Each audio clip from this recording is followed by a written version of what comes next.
La Biblia dice que Adán y Eva fueron las primeras personas en poblar la tierra, aunque según la tradición judía Lilith, la primera mujer, habría venido antes que Eva.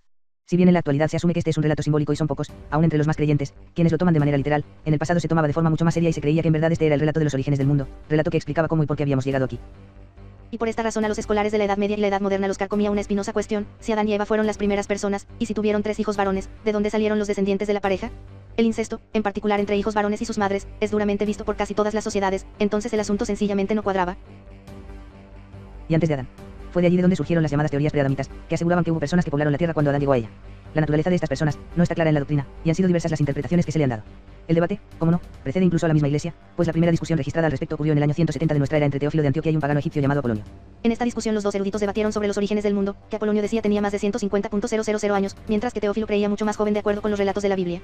El debate seguiría por siglos, pero eventualmente serían los mismos cristianos quienes hablaran de pueblos preadamitas para explicar de dónde salió la esposa de Caín y las gentes necesarias para que pudiera fundar una ciudad.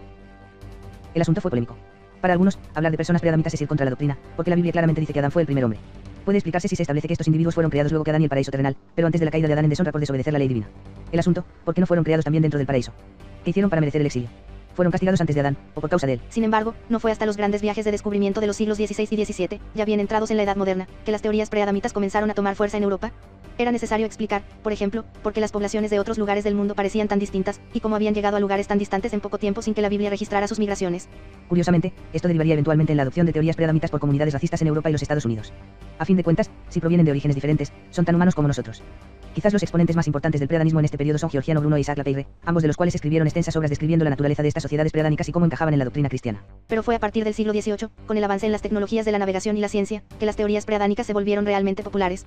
Curiosamente, fue en los Estados Unidos que el preadanismo tomó fuerza, en particular para justificar el origen no divino de las poblaciones negras.